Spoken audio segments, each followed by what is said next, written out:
Antes de passar a palavra para o nosso convidado, eu quero rapidamente reforçar a importância desse espaço, lembrar que nós estamos iniciando o mês, depois de duas grandes manifestações que permitiram pôr em movimento, ocupar as ruas, as praças, avenidas em todo o país. Os estudantes, professores e técnicos administrativos, junto com demais trabalhadores, estiveram presentes nas ruas, manifestando posição de repúdio contrária aos cortes da educação, mas também alinhando a esta luta a defesa dos direitos da Previdência. Isso tem sido a marca das manifestações em todo o país.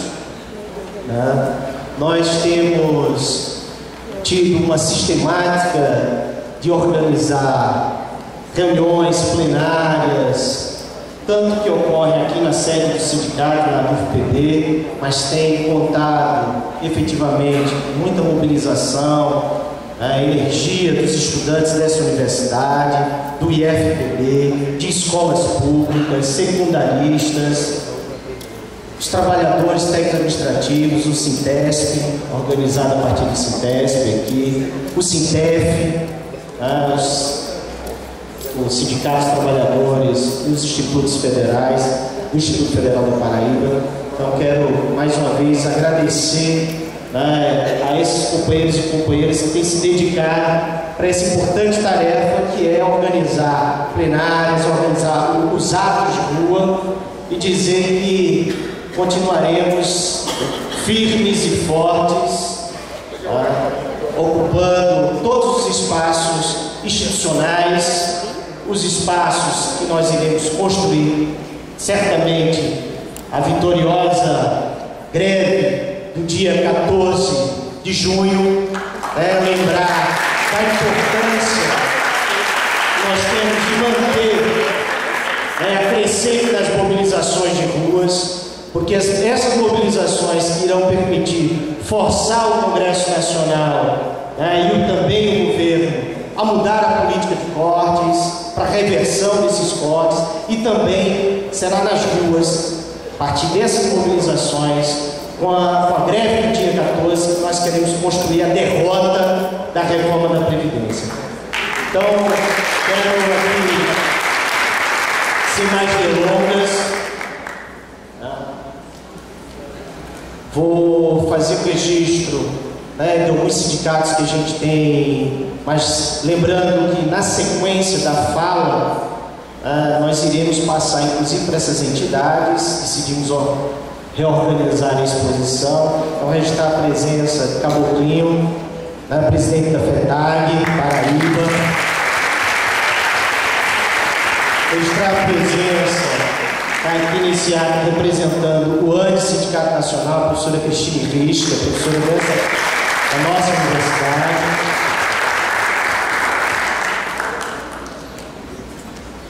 Cida está me lembrando aqui que o óculos já não está dos melhores, hein? Mas está aqui Paulo Marcelo, da Central Única dos Trabalhadores, e também dos diretores da CUT. E assim que forem chegando, peço que procurem aqui na frente os nossos companheiros, para que a gente possa ir anotando e registrando a presença de todas as entidades. Então, sem mais delongas, passar então para, mais uma vez, agradecendo a disposição de estar aqui hoje, deputado federal Alessandro Molon, líder da oposição à Câmara Federal.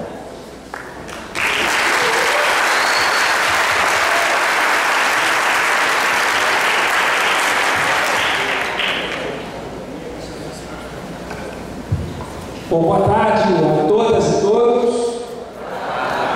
Antes de mais nada, muito obrigado pela presença de vocês e pela oportunidade de conversar com cada um, com cada uma, como nós vamos fazer nessa tarde.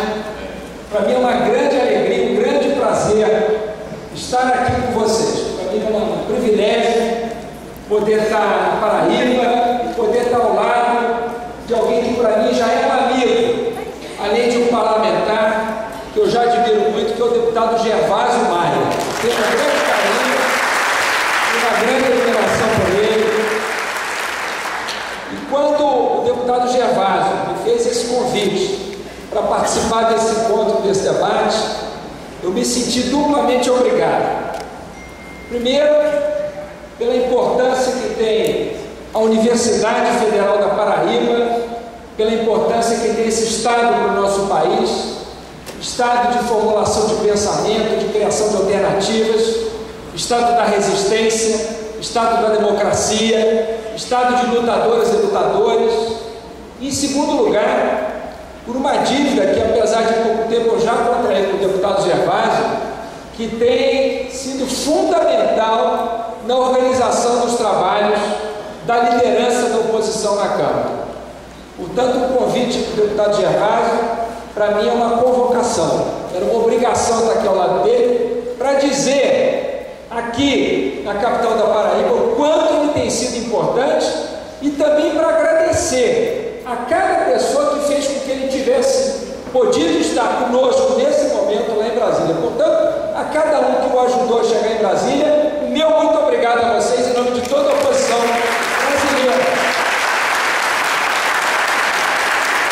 Uma grande alegria, um grande privilégio para a gente poder contar com ele lá. Eu quero cumprimentar todos os membros aqui dessa mesa. Infelizmente tem uma mesa, né? Infelizmente não tem uma mesa para nos separar, mas eu queria agradecer ao Marcelo, que está organizando os nossos trabalhos aqui, presidindo as nossas falas. Cumprimentar a deputada Cida Ramos, um grande prazer estar com a senhora aqui. Muito obrigado pela presença.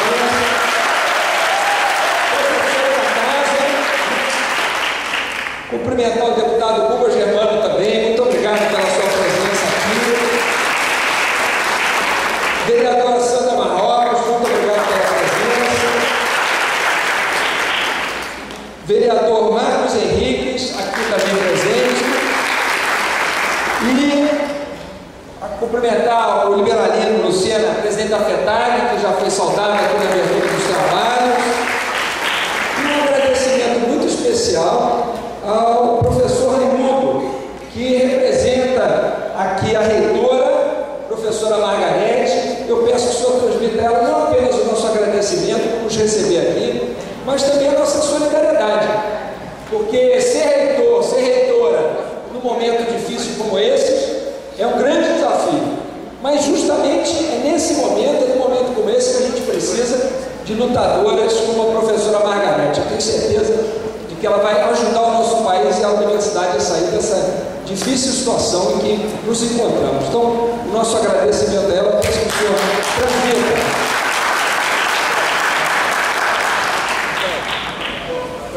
Bom, pessoal, por que é tão importante a gente, nesse momento, fazer encontros como esse?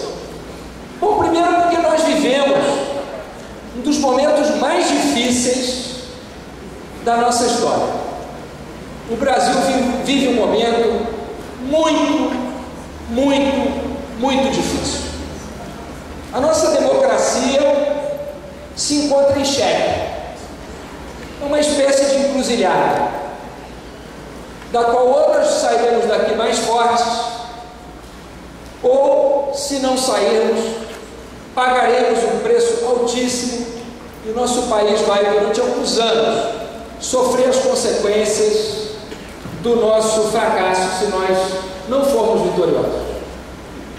E eu digo isso numa disputa de caminhos para o Brasil. Essa encruzilhada em que o Brasil se encontra, ela vai ser determinante.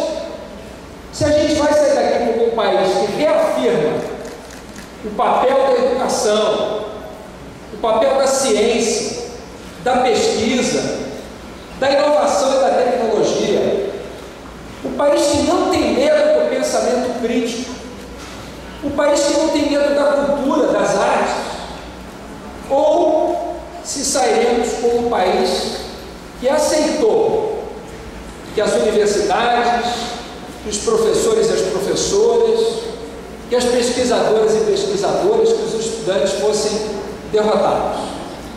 É, portanto, uma escolha decisiva. Não é uma escolha qualquer.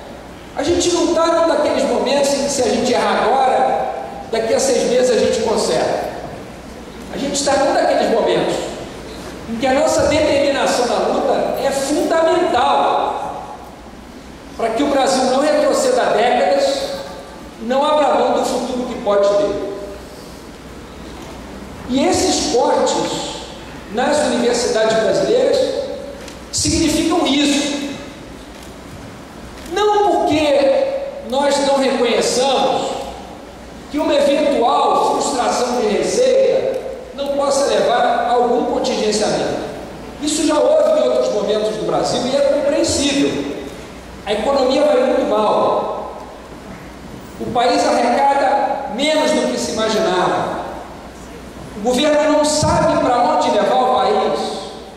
Não tem um projeto para o país.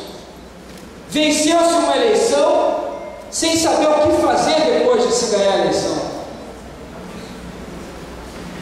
E a consequência disso é a economia mergulhando, a economia vai mal, o resultado do primeiro trimestre do PIB mostra isso, a nossa economia encolhe, mas o problema não é apenas esse, e não é apenas por isso que os cortes nas universidades foram feitos. Aqui que é um ponto delicado, porque se vocês se lembrarem bem, o primeiro anúncio dos cortes feito pelo ministro da Educação, ele disse que cortaria os recursos de 3 universidades. Ele anunciou cortes na UF, na Federal Fluminense, que é do meu estado, na UFBA, na Federal da Bahia e na UNB. E disse que cortaria isso porque eram universidades que não estavam rendendo e onde só se fazia bagunça. A chamada balbúrdia. Tem um senhor ali com cartaz dizendo: estamos fazendo balbúrdia aqui. Isso aqui,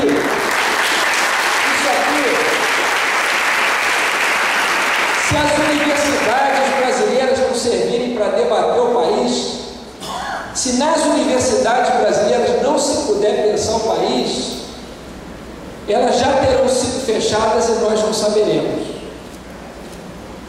Universidade serve para pensar a realidade, para pensar caminhos, para construir alternativas para o país.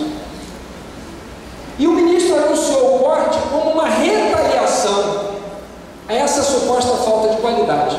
Ocorre que o seu argumento não se sustenta.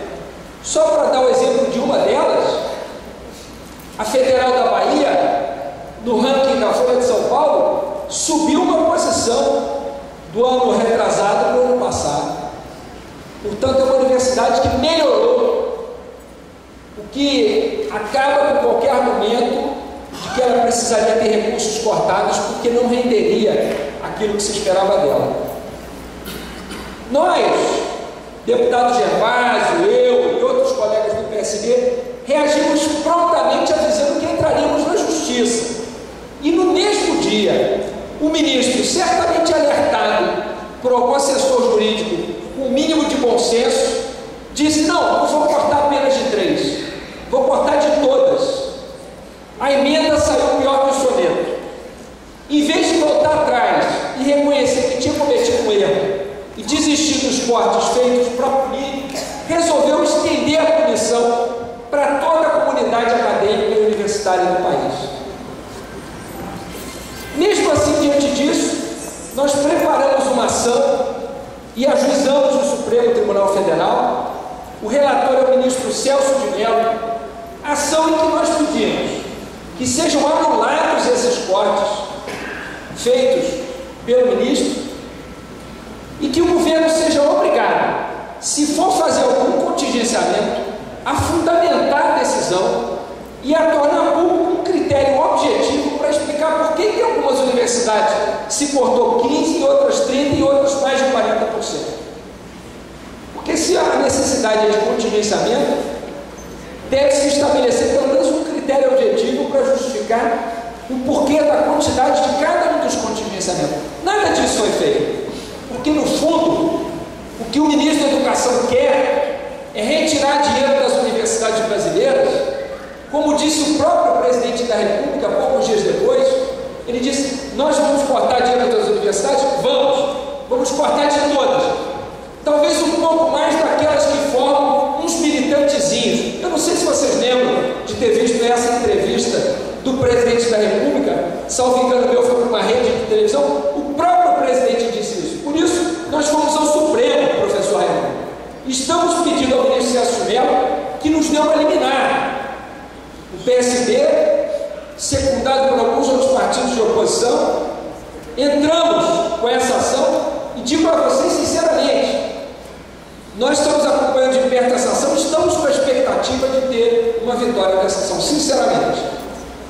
Vamos lutar na justiça, vamos lutar no Congresso, porque nós, a bancada do PSD, tomou duas ações em relação ao ministro na semana passada. Primeiro, propusemos uma nova convocação do ministro da Educação. O papel de ministro é ficar fazendo vídeo engraçadinho para mostrar na internet. Num país em que tem tanta gente ainda iletrada, tem tanto professor sem receber o devido reconhecimento, sem condições de trabalho, tanta universidade com problema, o ministro está fazendo vídeo, fazendo gracinha sobre fake news. Isso não é postura de ministro, mas infelizmente, quando o exemplo não vem de cima, quando o presidente da República não tem postura de presidente, o ministro se sente à vontade para não ter postura de ministro. E a bagunça, aí sim, a balbúrdia de verdade toma conta do país. Ela começa no governo. Balbúrdia é o governo que não tem competência para resolver os problemas do país.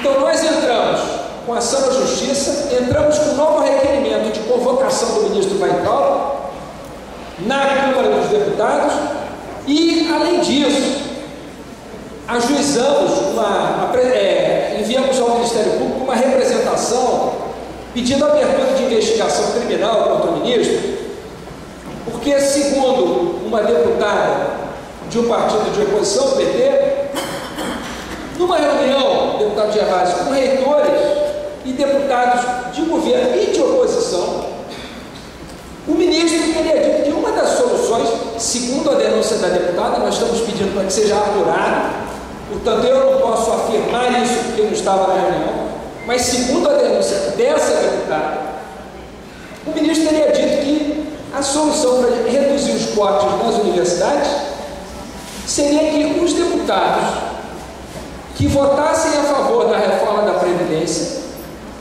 e que, segundo o ministro, teriam recebido a promessa de receber 10 milhões em verbas extra-orçamentárias, que eles direcionassem esse recurso para as universidades. Ora, é inacreditável que numa reunião com o ministro, se isso for verdade, se de fato ele tiver falado isso deve ser apurado, que ele tenha feito uma proposta indecorosa e ilegal como essa. Isso significa tentar legalizar a compra de votos no Congresso.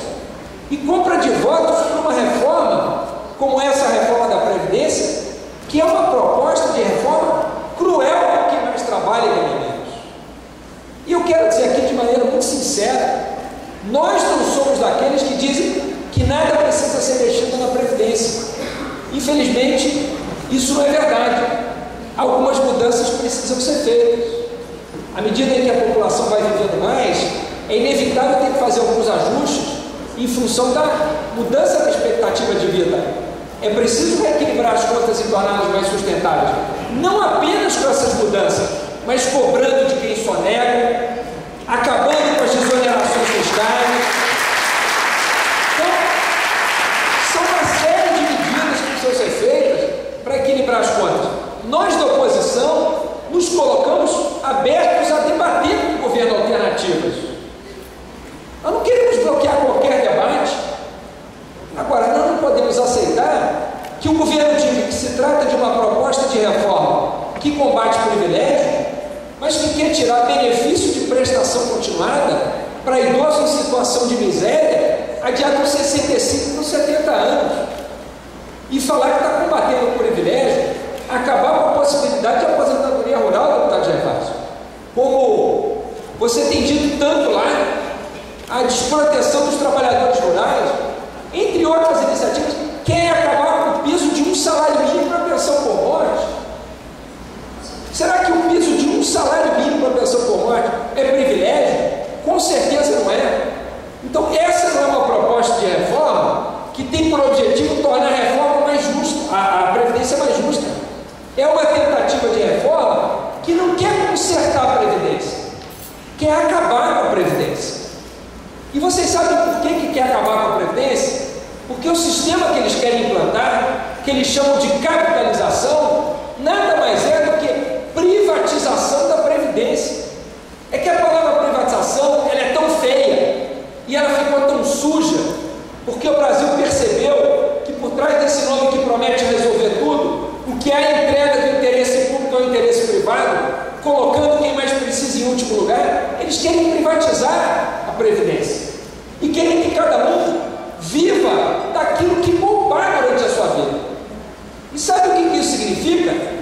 Segundo um economista que apoia a reforma da Previdência, o professor Fábio Jambiati, um economista do BNDES, que tem cargo de chefia nesse governo, então eu vim do lado de lá. Ele disse: para alguém viver na sua aposentadoria com um salário igual ao que ganhou durante toda a vida, essa pessoa tem que economizar 32 em cada 100 reais do que ganhar de salário. Então, uma pessoa que ganha salário mínimo, para ela se aposentar com um salário mínimo nesse sistema de capitalização que eles querem implementar, ela teria que economizar para a previdência dela R$319. Pessoal, quem ganha um salário mínimo tem condição de economizar todo mês R$319? É óbvio que não tem. Não vai economizar, vai morrer de fome na velhice. Mas infelizmente esse governo é tão cruel que parece não se importar com isso. Quer entregar esse mercado de bilhões e bilhões para o mercado financeiro. É isso que está em jogo. É tirar a previdência dos brasileiros, do interesse público do Estado, e entregar para os bancos. Nós não permitiremos isso. Nós não permitiremos. Seja no parlamento, seja nas ruas, seja no judiciário, seja onde for. Porque se eles conseguirem aprovar isso, para a velhice de qualquer brasileiro daqui a 10, 15, 20 anos, para quem ainda tiver algum tempo para se aposentar, não vai se aposentar. Ou vai trabalhar até morrer, ou vai receber alguma coisa que é insuficiente para viver. Então nós não podemos permitir isso. E é por isso que essa encruzilhada é fundamental da nossa vida. Eu não tenho dúvida de que esse é o ano mais decisivo de todos os nossos anos de vida pública. E de quem é professor, nunca houve tanto risco para a universidade quanto agora. Para quem é parlamentar, para quem é do movimento social. Então a gente está vivendo um ano decisivo.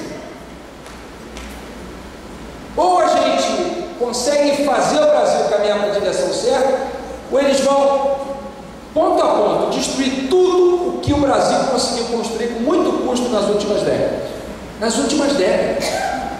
Não estão em jogo apenas as conquistas da última década, que já são muitas. Estão em jogo conquistas de décadas.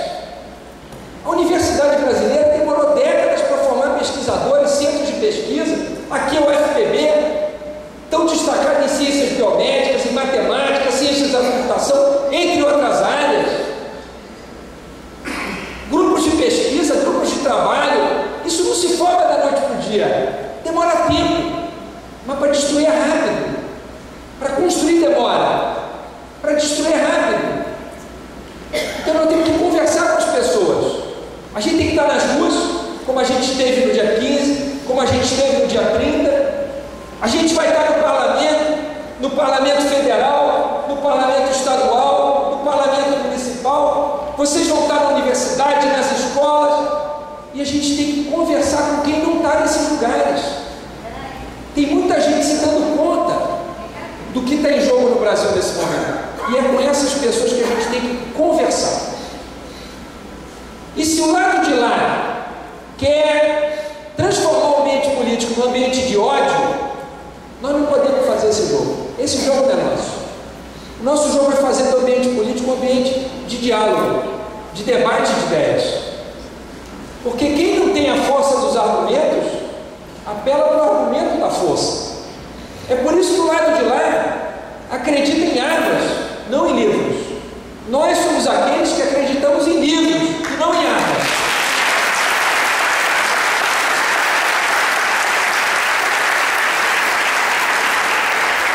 E é por isso, pessoal, que a gente tem que conversar com as pessoas. E conversar não apenas com quem pensa igual a gente. Aqui um ponto muito importante, eu já caminhei para a conclusão, porque o tempo já se esgotou. A gente tem que conversar com quem pensa diferente da gente. E tentar desarmar as pessoas nas conversas. Eu sei que é difícil. Mas esse fenômeno da internet de criar algumas bolhas entre os polos, em que as pessoas só ouvem e só falam para quem pensa igual, na vida do dia a dia, no trabalho, na família, na vizinhança, na condução, no transporte, a gente tem que conversar com as pessoas. Porque as pessoas que hoje estão se dando conta de que fizeram a escolha errada nas últimas eleições, nós temos que estender uma mão para elas. Não é hora de julgá-las. Não nos serve julgá-las. Não adianta a gente julgá-las. Não adianta empurrar para lá. A gente tem que trazer para o lado de cá. Porque quanto mais gente estiver do lado de cá, mais rápido o lado de lá vai se desarmar. Mais rápido o lado de lá vai se enfraquecer. E eu sinceramente quero terminar dizendo isso.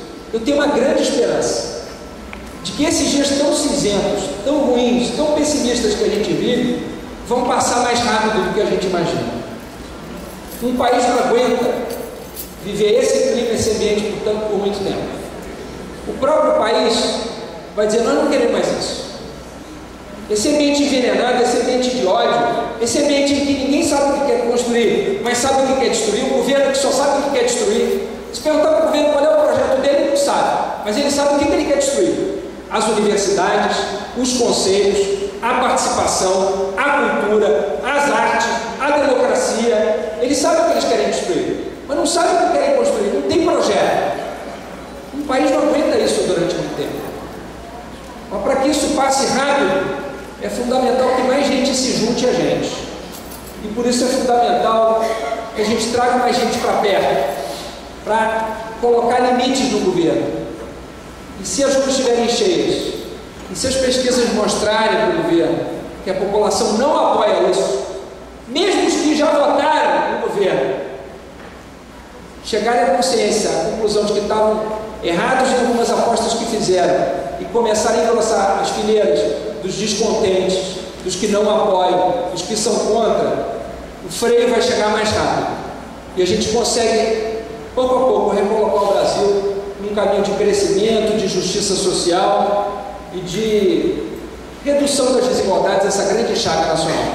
Por isso eu estou muito feliz de estar aqui, muito orgulhoso de ver esse auditório lotado, muito honrado por poder estar na Paraíba, por poder estar com vocês, e quero dizer para vocês que nós vamos chegar lá em Brasília, eu e o deputado Gervásio, depois desse encontro, tenho certeza de que fala por ele também.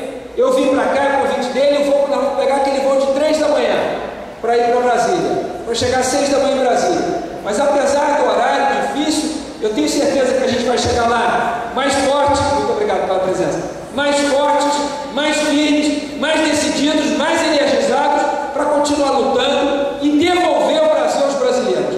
Devolver o Brasil aos brasileiros. Essa é a nossa palavra. Muito obrigado.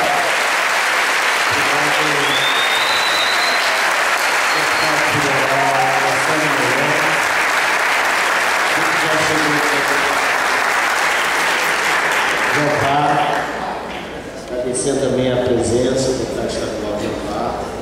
Vamos passar de imediato a palavra para o deputado federal Gervásio Maia, como quero reforçar, vice-líder da oposição na Câmara Federal, e é importante ressaltar que essa atividade de hoje, inclusive, por intermédio do professor Flávio, nos procurou, a UF e as entidades, para que nós pudéssemos realizar essa atividade de hoje.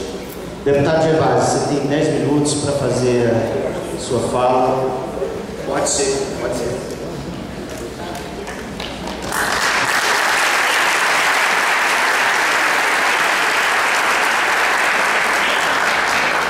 Obrigado, gente. Boa tarde. Boa tarde. Quero abraçar e agradecer Marcelo, representa a DUF, por esse bate-papo tão importante para todos nós. Quero abraçar ainda o presidente do CITESP, a presidente da CITESP, Geralda Vitor,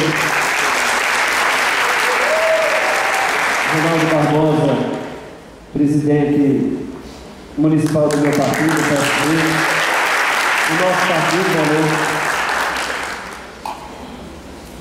ex-prefeita de Sertãozinho, Márcia,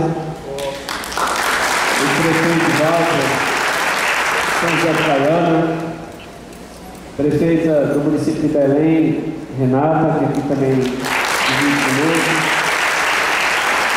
prefeito de Mataraca, Gilberto, está ali, prefeito Milton, do município de Alvandil. Obrigado, gente, pela vida. Quero abraçar o presidente e guerreiro da nossa FETAG, Liberalino Lucena, nosso caboclinho, apresentando a nossa reitora Margarete Raimundo Barroso, uma satisfação muito grande. Vereadores da nossa capital, da nossa amada João Pessoa, quero abraçar Marcos Henriques e a nossa vereadora também de Gerações, Sandra Marrocos.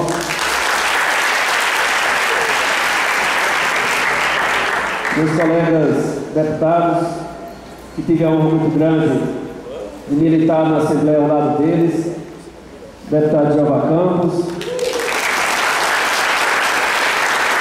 e a deputada Cida Ramos.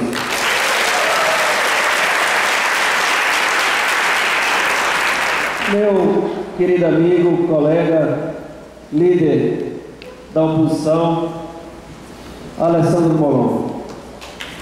Eu primeiro quero dizer que é uma honra para nós, que é uma honra para Paraíba te receber aqui.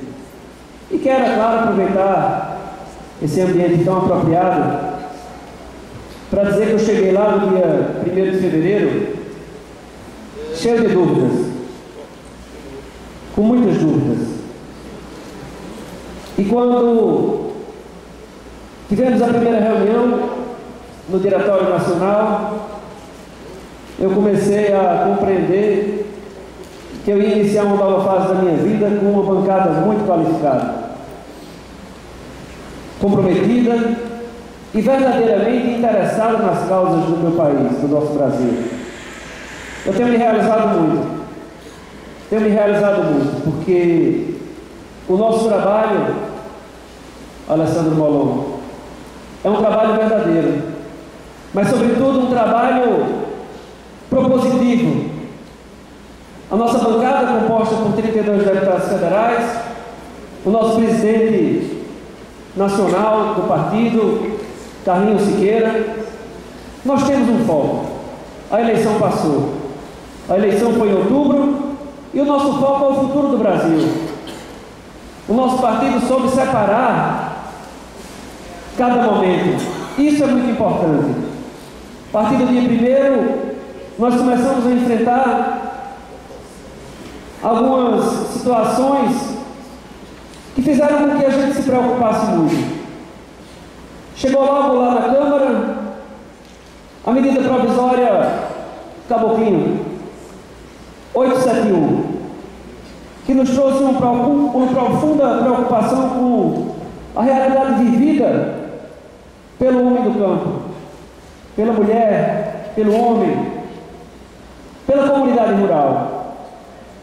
Dentro de um acordo que foi firmado para tentar minimizar o problema, a matéria foi aprovada e nós prorrogamos um mal maior para frente.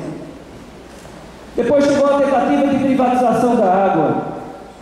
O governo Bolsonaro querendo entregar os grandes municípios do país ao capital privado e deixar os municípios que são deficitários, os municípios mais pobres, com as companhias. Aqui na Paraíba, Molon, a nossa companhia se chama Cagepa. Tem dinheiro em caixa, é superavitária e está fazendo muitas obras nos municípios pobres. Mas ela precisa sim, ela precisa trabalhar também nos grandes centros. João Pessoa, Campina, Patos, Cajazeiras. Mas Bolsonaro tem deixado suas digitais cada vez mais nítidas de que é um governo que veio para fortalecer o capital privado. A reforma da Previdência é a maior prova de tudo isso, porque a reforma da Previdência tem como joia da coroa, meu querido colega Alessandro Molon, a capitalização, que muita gente às vezes nem entende quando a gente conversa, principalmente as pessoas que estão mais distantes do debate. A joia da coroa mesmo. O nosso ministro da Economia topa tudo. Só não fale com ele em retirar da reforma da Previdência, do texto da reforma, a capitalização. É a privatização. É entregar aquilo que vai se arrecadar, não mais ao governo, e sim aos bancos, ao capital privado desse país. E eles estão tentando dominar o país, continuar dominando. Porque a gente apresentou como alternativa, e aí foi uma sugestão do nosso líder, Alessandro Molon, do nosso deputado pernambucano, do nosso estado vizinho, Danilo Cabral. Se existe um problema fiscal, vamos procurar resolver. Qual é o problema fiscal? O país deve, tem um danado de um juro para pagar todo mês, e isso está consumindo uma banda do que se arrecada. Vai tirar dinheiro de onde? Da classe trabalhadora?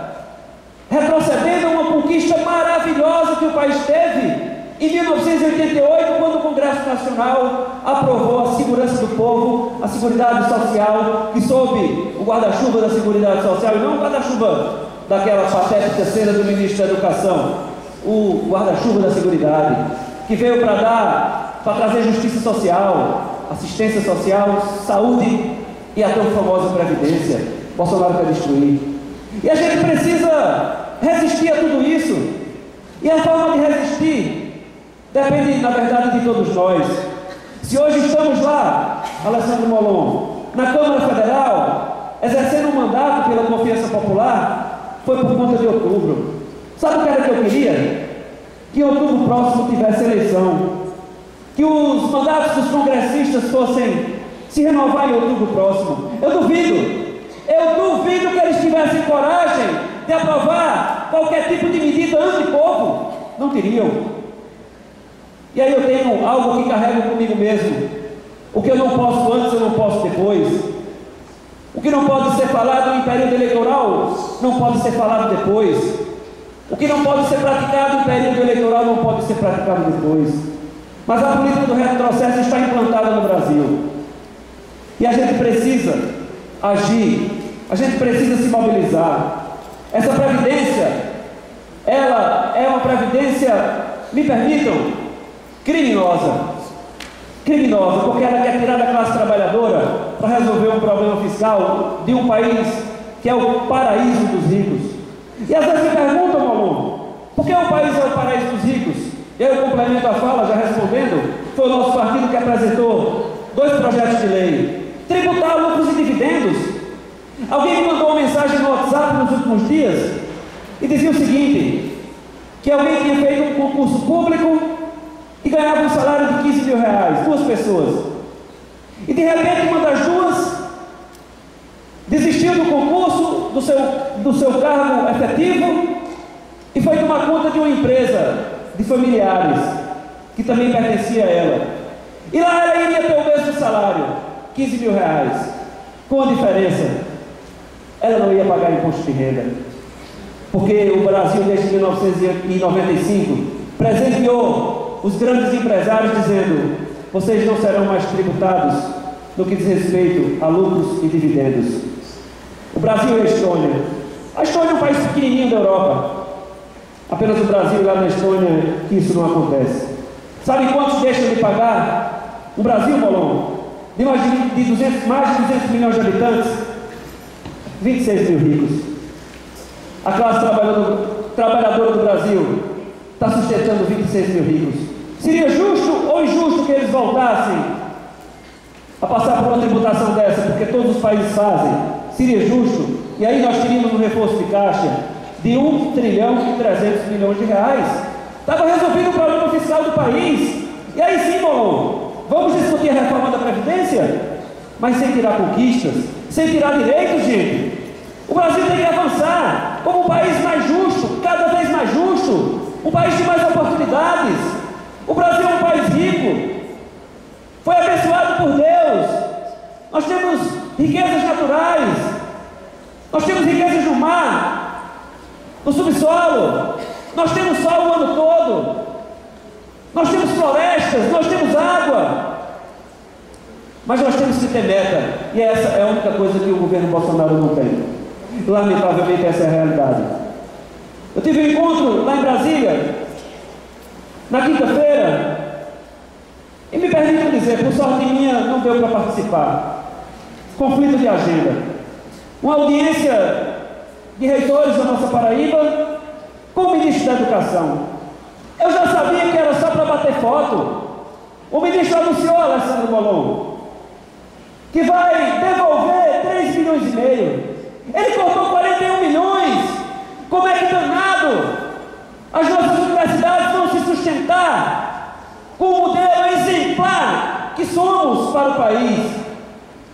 A Universidade Federal da Paraíba é exemplo em vários índices, se destaca por toda a América, se destaca na América do Sul, se posiciona maravilhosamente bem por todo o Brasil.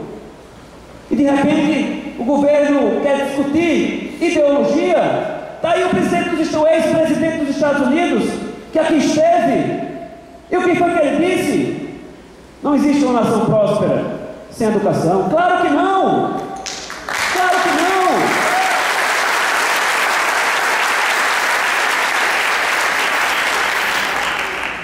Eu quero dizer da importância deste homem, chamado Alessandro Molon, também para a Paraíba. O fato de termos ajuizado uma ação no Supremo Tribunal Federal foi algo muito importante. Nós estamos numa torcida muito grande, porque os argumentos que foram apresentados naquela ADI, deputada Cida Ramos, são extremamente consistentes. E nós estamos apostando que o judiciário possa devolver a autoestima, as esperanças, que as esperanças possam ser renovadas. Nós temos caminhos. Alessandro Molon falou na justiça, um minuto, estou terminando. A justiça, nós estamos tentando. Vamos nos mobilizar através das redes sociais, porque os políticos que se apresentaram outrora em defesa do Brasil, em defesa dos seus estados, mas que agora não estão ao lado do povo, eles se tremem de medo de uma interação nas redes sociais. E vamos às ruas, vamos dizer ao presidente Bolsonaro o que quer o Brasil. Às vezes o mandato não dura 4 anos, Molon. Às vezes ele é interrompido, e ele pode ser interrompido se ele continuar na contramão dos interesses do país. Chega! Chega! Chega! O país é exemplo do mundo, mas nós estamos com saudade do tempo em que o Brasil, quando se apresentava em outros países, se apresentava pujante, forte, próspero. E agora, quando o nosso representante visita outras nações, se coloca como um cara inferiorizado, como se ele não compreendesse a importância do país que ele governa, como se ele não compreendesse a importância do nosso país para o mundo. E aí podem ter certeza de uma coisa, a mensagem finalizando, que nós queríamos trazer para vocês que aqui estão, que pensam bem. Aqui tem representação de todos os segmentos, Alessandro Molon. Aqui tem formadores de opinião, aqui tem professores, estudantes, representantes de entidades, políticos. Fiquem com a seguinte mensagem: uma andorinha só não faz verão. Nós não vamos ter como avançar se a gente não partir desse instante, e já temos esse sentimento, mas com sentimento de resistência, de mobilização. Precisamos fazer isso. Cada um de nós tem um papel muito importante nesse sentido, e é exatamente isso que poderá, sem sombra de dúvidas, meu querido Beto, de São João do Rio do Peixe, poderá ser essa mobilização, esse sentimento conjunto de uma nação próspera, que irá, quem sabe, acredito muito, delinear o nosso futuro. Na Câmara Federal, nós estamos irmanados. Alessandro Molon, obrigado, meu irmão. Você tem contribuído muito, tem feito um trabalho de muita contribuição com o nosso país, de muita contribuição com a nossa amada Paraíba. A gente vai ter muita história para construir pela frente, pode ter certeza disso. E tenho toda a convicção de que continuarei o nosso trabalho, sendo liderado por alguém que tem muita coisa boa para trazer para o futuro do Brasil, que é exatamente o nosso líder da oposição, Alessandro Molon. A comunidade acadêmica, muito obrigado. Obrigado de coração.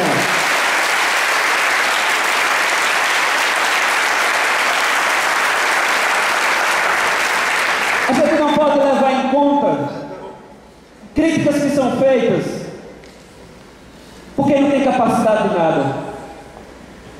Quem se coloca às vezes como violento, se coloca como violento para tentar esconder suas próprias frustrações. Nós não estamos para debater pensamentos ideológicos.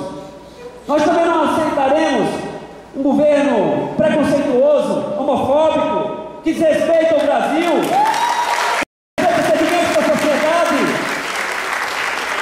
Estaremos lá, firmes, fortes, na certeza que alcançaremos os nossos objetivos. Finalizo dizendo que nós sairemos daqui, tanto eu quanto meu líder, Alessandro Molon, cheio de energias, de sentimentos positivos, para lá, nas comissões temáticas e no plenário Ulisses Guimarães, unir o Brasil. Nós somos um único país, próspero, pujante, e vamos seguir adiante com fé em Deus, firmes, mas resistindo e combatendo aqueles que fazem parte da política ruim do nosso país. Muito obrigado, minha gente. Valeu, maravilhoso, bom demais.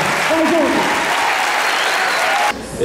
Passar então agora a palavra para a deputada estadual Cida Ramos, nesse ato de representação responsável também pela Frente Estadual em Defesa da Previdência na Assembleia Legislativa. Cida Ramos. Boa tarde. Eu quero saudar todos os presentes na pessoa do nosso deputado federal, Molon. Quero dizer a vocês que quando instituí a Frente Parlamentar em Defesa da Previdência, eu tinha a exata noção de que deputado, quem tem mandato, é para ampliar direitos e não para retirar direitos. Essa é a nossa obrigação.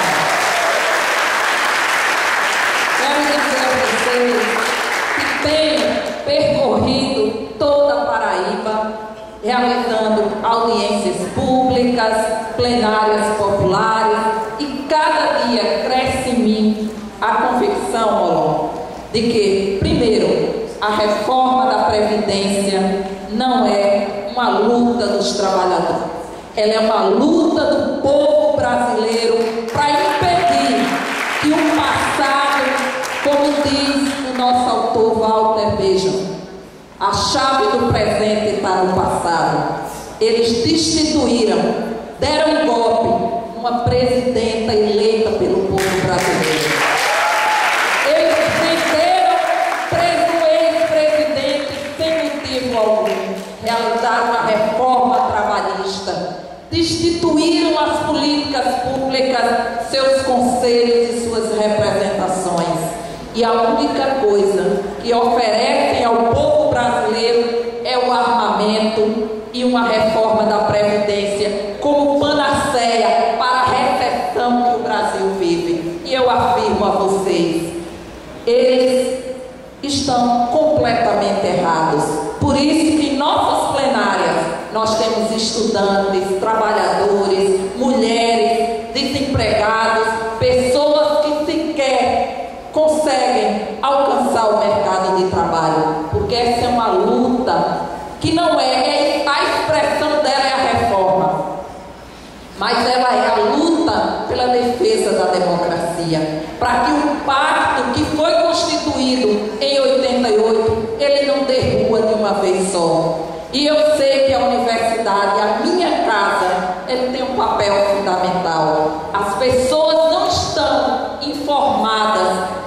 estão vivendo um processo de destruição de um sistema solidário construído a duras penas pelos trabalhadores durante décadas e décadas. Nós estamos retrocedendo a década de 20 e a década de 30. A capitalização é dizer, vire-se por si só, porque essa sociedade, ela não é mais uma relação solidária.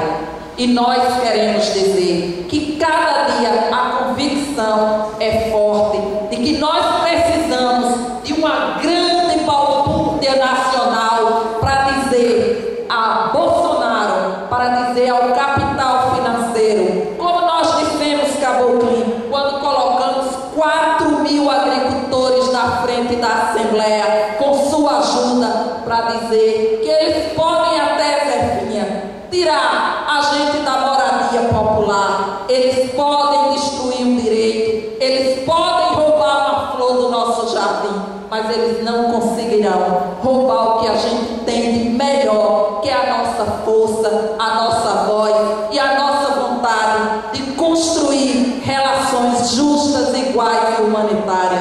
Porque não é possível que o nosso país escolha a barbárie como alternativa para o futuro. O futuro precisa ser construído hoje e o futuro precisa ser de solidariedade, de justiça social, de políticas públicas e de parlamentares que tenham vergonha na cara e derrotem aquilo que é contra o povo. Eu tenho certeza que a universidade, que os trabalhadores, que cada mulher, cada jovem nos elegeu e me deu um mandato para eu ter mais um instrumento de luta. Tenho certeza, nós estamos juntos porque nós queremos construir esse futuro radioso. Coragem é o que não nos falta, a luta e a vitória. Um abraço no coração de todos vocês.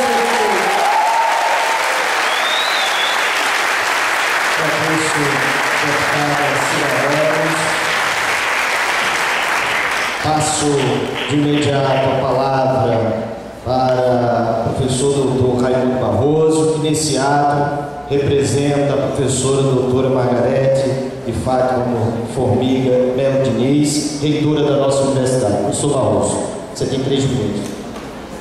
Boa tarde a todas as pessoas aqui presentes. É uma satisfação e um privilégio participar desta tarde de manifestação democrática em favor da Universidade Pública Brasileira, das suas tradições, da sua história e dos seus compromissos com a sociedade brasileira. Nós estamos aqui representando a professora Margarete, reitora desta instituição, mas também estamos aqui para fazer, com a nossa participação, representar todas as instituições federais de ensino superior deste país que estão sob ameaça. E aqui eu vejo, nesta tarde, companheiros e companheiras de longa trajetória em defesa das universidades, do ensino público, gratuito, de qualidade e com compromisso social. É, de fato, um momento importante para a história das universidades e para a democracia brasileira. Por isso, eu peço permissão a todos os companheiros e companheiras para fazer a saudação a todos em nome e em memória de um dos grandes democratas desta universidade, professor Silvio Franchiaro, que nos deu a oportunidade de defender com bravura, coragem e testemunhou a Universidade Pública Brasileira. O que está em jogo não é somente privilégios pontuais, supostos privilégios pontuais de uma ou outra universidade. O tratamento igualitário que o governo dá a todas as instituições federais representa uma forma de ver a sociedade, uma forma de tratar o Estado. Por isso nos preocupa enormemente toda a campanha que o governo federal tem feito contra as universidades, mas também sabendo que este ataque às universidades é também um ataque à sociedade brasileira e a todas as suas conquistas civilizatórias nas últimas décadas. Nós, democratas, professores, estudantes, movimentos sociais, não podemos permitir que este ataque prospere. Nós não devemos permitir que as universidades e a sociedade brasileira retrocedam àqueles níveis que nós destruímos, que a luta de companheiros e companheiras que hoje estão aqui e que já não estão mais conosco, fizeram com que esta sociedade assumisse um novo perfil, uma nova identidade, uma nova representatividade junto aos povos. Nós, defendendo a universidade brasileira, o direito delas existir, o direito de todo cidadão e cidadã de participar, de ter o direito, digo melhor, o acesso às universidades públicas brasileiras, dentro dos critérios que nós defendemos há décadas, deve ser preservado. Por isso nós estamos aqui hoje e estaremos em todas as oportunidades, em todos os eventos e atividades que representam este projeto. Um projeto de sociedade justa, igualitária, democrática, com um ensino público gratuito, forte, respeitado e construtor de uma civilização neste país. Muito obrigado.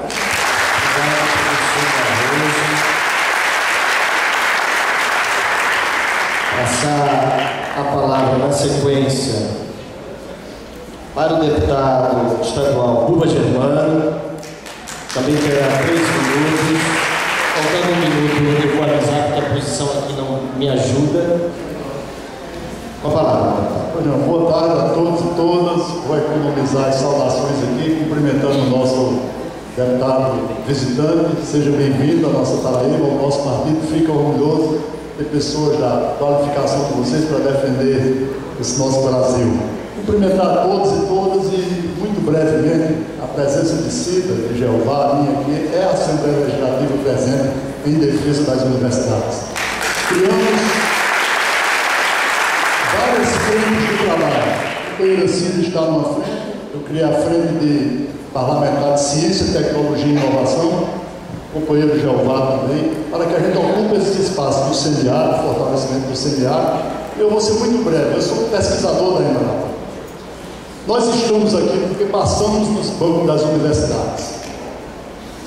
E me incomoda muito, ser chamado de baderneiro, porque nós não somos baderneiros, nós somos construtores de sonho, nós somos formadores de tecnologia, de geração de inovação tecnológica para transformar esse nosso país.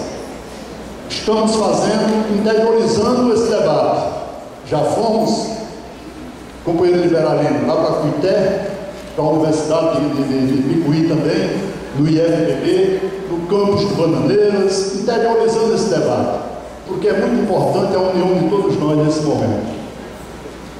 Nós somos totalmente contra esse corte das universidades, somos contra também, o nosso partido se posicionou nacionalmente, e nós temos um exemplo a dar. Nós estamos no Estado, se isso incomoda o presidente da República, porque o Nordeste, os nossos estados derrotados, o atraso, se é isso que incomoda, nós temos que dizer uma coisa: o Nordeste não é problema, e muito menos a Paraíba. Nós aprendemos aqui com um grande governante, o nosso companheiro Ricardo Coutinho, durante 8 anos, que transformou a vida de Paraíba.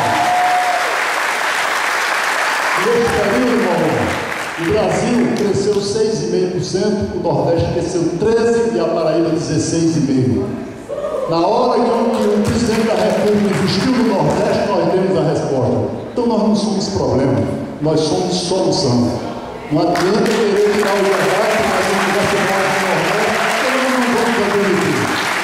Então eu encerro agradecendo a oportunidade, dizendo que estamos atentos, essa movimentação é muito importante. Já pleiteamos uma audiência pública conjunta com o Congresso Nacional, através da Comissão Mista de Ciência, Tecnologia e Inovação, para mostrar a importância do que nós já geramos dentro das universidades. E eu encerro, que o professor Rubens me deu um dado importante para eu encerrar minha fala. A Embrapa, no ano de 2018, deputada Cida, promoveu um lucro social para o Brasil de 42 bilhões. Sabe quanto é o orçamento da Embrapa para todo o Brasil? 3 bilhões. Para cada real investido, a empresa sociedade. Então a educação não pode ser mensurada pela régua da economia, tem que ser mensurada pela régua social, que é a importância de formar gente para mudar esse Brasil. Obrigado. Agradeço, deputado Jornal. Vou passar a palavra ao deputado estadual Jeová Campos, que também terá 3 minutos. Mas se for pela ordem, tem que ser a voz de uma mulher. Falou muito demais. Eu vou encerrar as falas da mesa com a mulher, uma vereadora Santa Maria. Deputado, por favor. Pessoal, nós temos andado nesse estado fazendo esse debate sobre as políticas do atual governo. Inicialmente foi a história da reforma da Previdência, mas ele tem que ser alargado com os cortes contra as universidades. Eu posso afirmar o seguinte: o principal edifício da Constituição de 88, além dos direitos garantidos individuais, é exatamente o edifício da civilidade social. Nós conseguimos fazer um conjunto integrado de ações para, de fato, ter políticas de inclusão, especialmente dos mais humildes, que é a política da assistência para o deficiente e para o idoso, e da previdência para o conjunto dos trabalhadores. Esse edifício está sendo quebrado. Primeira questão grave é a questão da desconstitucionalização desses direitos. Estão querendo retirar esses direitos para mandar para uma lei ordinária. Sai da Constituição para ir para uma lei que qualquer governo pode mudar. Na Constituição você precisa de 3/5, são 308 votos para você modificar a Constituição. Uma lei complementar você precisa de apenas 257 votos. Qualquer governo pode formar uma maioria para fazer essa mudança. Então isso é um ponto inegociável. Seja bem-vinda para ele. Isso é um ponto inegociável. Os direitos precisam continuar constitucionalizados. Segunda questão: esse debate da dívida pública é um debate que nunca o Brasil encarou de verdade. Aqui quero que, como bom e antenado debatedor que você é, possa de fato trazer aqui nossa Lúcia Patorella lá na Paraíba, para a gente fazer um bom debate sobre essa dívida pública, que é o câncer de tudo isso. 50% do orçamento da União tem para os banqueiros. O mercado financeiro está fazendo rápido no orçamento da União. Quem mais lucra nesse país são os banqueiros, não. Barbosa, minha querida professora Maria Luísa, serei seu futuro aluno de mestrado, viu, Maria? Mas ele deu um jeitinho de eu entrar.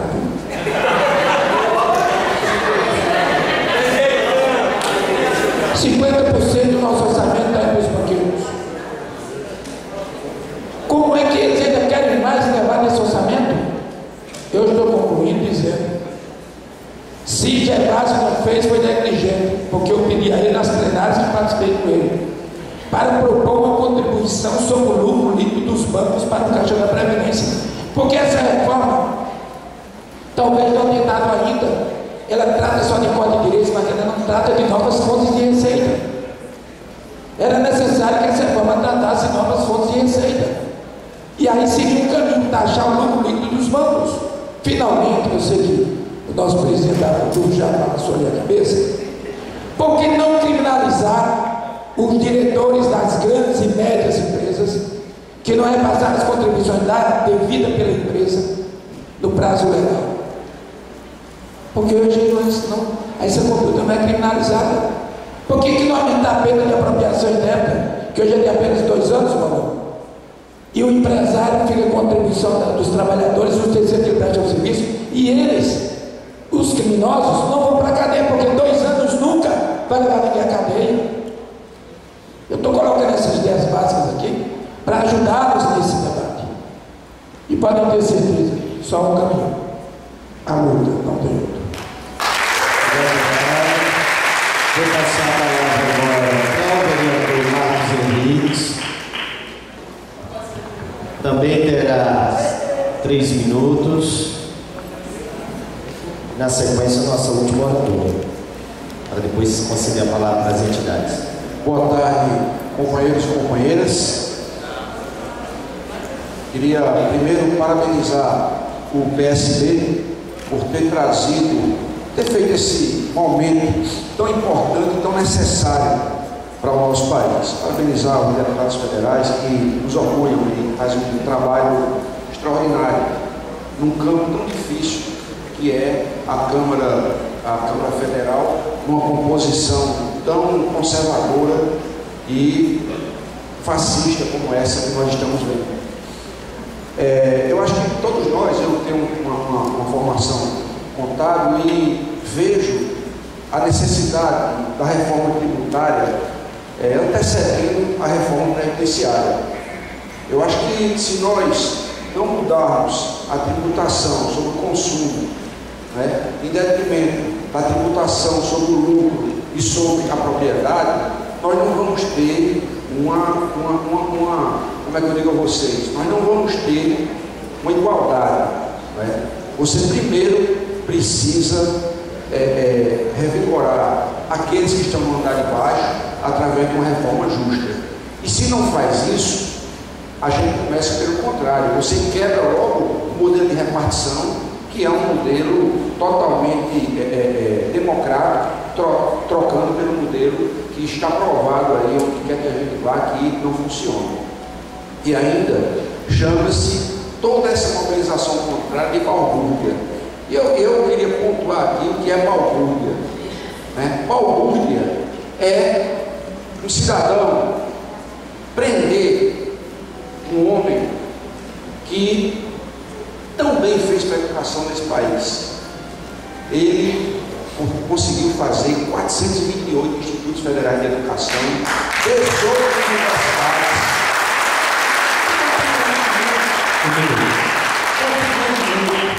Esse mesmo homem, ele, por diversos interesses, quem o prendeu, teve uma promessa de ir para o Supremo. O pacote anticrime do Moro, que está aí, é um fundeb, são 15 bilhões, onde ele fala sobre a questão de encarcerar 500 mil pessoas e autorizar matança no nosso país, onde quem vai morrer são negros, são pobres. Isso é uma balbúrdia que estão querendo fazer com o nosso país. Eu acho que quero concordar com o presidente Jair Bolsonaro, quando ele diz que nós socialistas defendemos pobre, gostamos de pobre. Nós gostamos, porque você tirar o pobre da economia, você não vai fazer nada nesse nosso país.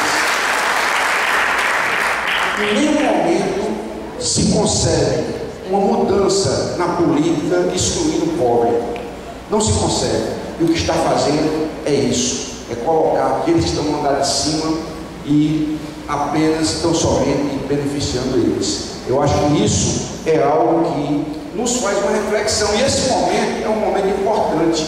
Eu, na Câmara Municipal, também queria convidar todos os alunos para o dia 13, alunos, professores, Conselho da Balbúrdia, para que no dia 13 nós possamos encher aquela Câmara e discutir esse pacote, discutir esse corte, esse contingenciamento, seja lá o que for que eles mudem. Nós vamos discutir, já discutimos na Assembleia Legislativa, no Tribunal de Contas, os deputados estaduais, lá vai estar eu, companheira Sandra, e nós vamos fazer esse debate porque é importante que as pessoas participem. A reforma trabalhista iria gerar 8 milhões de empregos, não gerou muito, pelo contrário, piorou a situação do nosso país. E a reforma previdenciária está dizendo que está travando o Brasil. E que ao fazer a reforma previdenciária, nós vamos sair desse caos social que nós estamos. Mentira!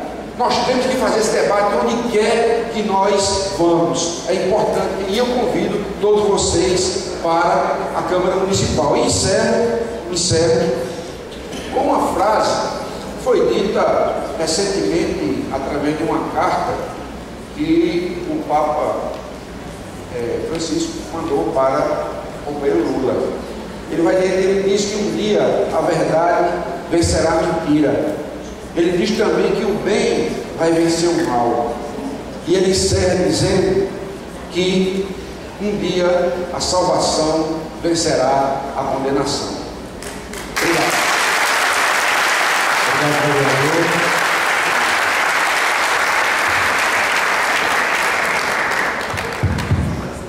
Cedeu a palavra para a vereadora Sandra Marrocos, também terá 3 minutos, vai faltando um fórum para que possa organizar. Sandra. Primeiro, boa tarde, né, a todas e a todos, e das boas-vindas a Molon. Seja muito bem-vindo a Paraíba.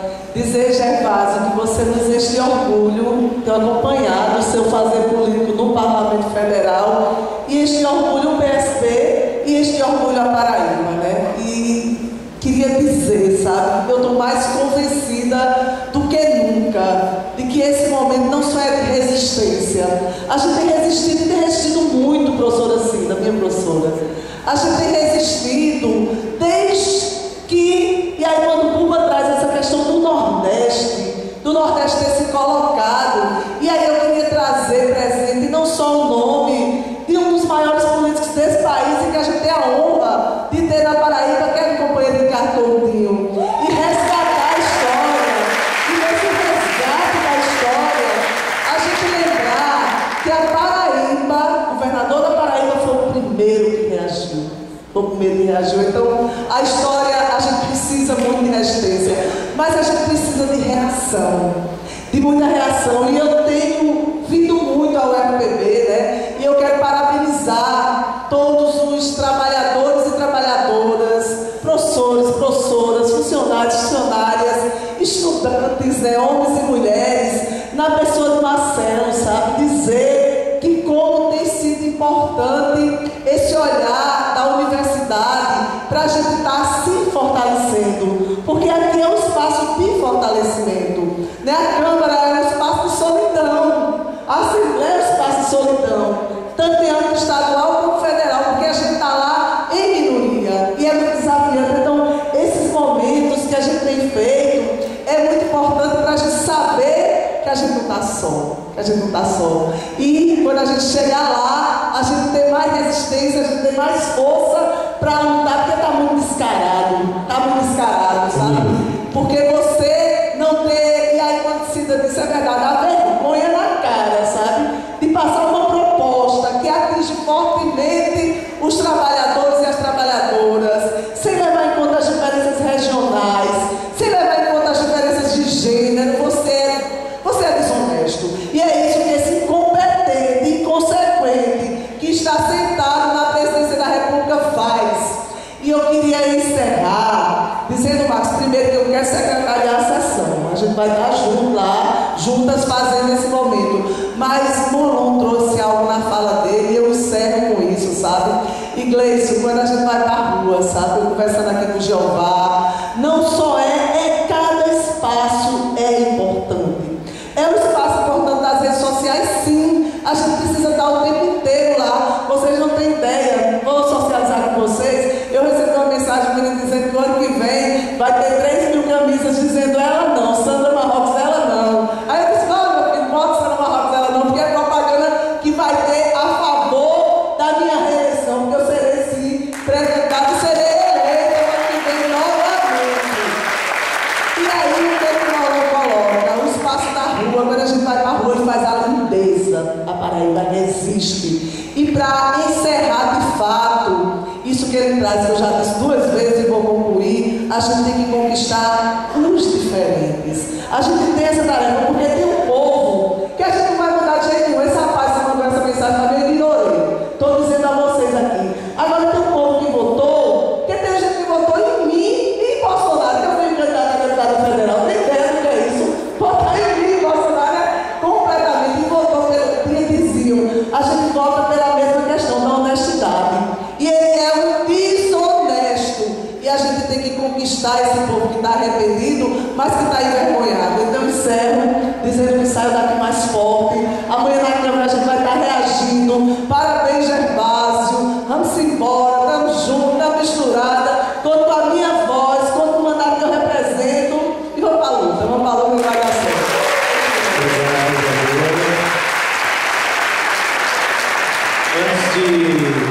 Nós vamos ainda conceder a palavra para companheiros e companheiras que aqui estão. Duas coisas antes.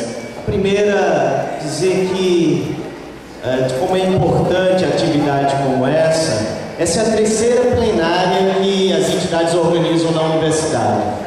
Tá? Essa plenária, nós enviamos convite para todos os deputados estaduais, os que aqui estão, muito nos honram por terem atendido esse convite das entidades, para estarem, além de apresentando sua posição, tem uma função também, para que a universidade, esse espaço de produção de conhecimento, também alimente, não só com energia, mas com conhecimento que é produzido aqui, os mandatos para que possam, na Câmara Federal, nas câmaras municipais, na Assembleia Legislativa do Estado, possam também, a partir do que é produzido na universidade, defender o conjunto de interesses do povo trabalhador desse país. Essa é a função de plenárias como essa. Professor Michel, saudar todos e todas, agradecer profundamente essa visita do deputado Molon. É fundamental essa sintonia entre a comunidade acadêmica e o Congresso. A gente precisa dos deputados totalmente afinados com as pautas da universidade, compreendendo o papel fundamental dessa universidade dentro desse projeto de desenvolvimento do Brasil, que infelizmente foi estancado agora, nesse momento. Dizer, deputado Molon, que nós estudamos muito essa reforma da Previdência, e vimos que não dá, de fato não dá. A maioria dos colegas do sindicato que fizeram a formação conosco, eles sabem responder qualquer questão acerca dessa reforma, nesse sentido, e que a gente precisa de um combate forte no Congresso para que, de fato, essa reforma não passe e se instaure, então, uma injustiça social tremenda nesse país. Então, isso é uma tarefa dos nossos deputados, e continuar nas ruas contra exatamente esse tipo de ataque contra o povo brasileiro. Logo após a apresentação da reforma, nós tivemos um ataque tremendo aos sindicatos, a MP 873. Essa MP, sem nenhum exagero, ela acabou com os sindicatos do Brasil. Nós estamos refazendo eles, estamos reconstruindo todos os sindicatos. Por isso, a gente precisa dos colegas, precisa de todos nessa força a favor do nosso sindicato, porque, de fato, não é possível imaginar uma luta dessa envergadura contra um governo desses sem um sindicato forte. Não é imaginável esse momento, essa briga. Eu queria agora só arriscar um pouco e fazer uma doutrinação dos estudantes. No dia 14, convidem os professores de vocês para a aula, chamem eles, de fato. Se eles não quiserem ir, proponham uma aula sobre política na sala de aula para discutir a atual conjuntura do Brasil. É isso que nos falta nesse momento. É exatamente esse conhecimento sobre o nosso atual status, sobre a nossa atual política que está faltando nesse momento. E é isso que nós precisamos para mostrar para todos que esse projeto do Brasil não dá, esse governo não dá. E é nosso dever histórico, sabendo exatamente do que está acontecendo, tendo essa responsabilidade enquanto estudantes, enquanto educadores, no dia 14, iniciar uma marcha de derrubada desse governo e desse projeto nefasto que está aí. Obrigado. Obrigado, professor Michel. Mais uma vez,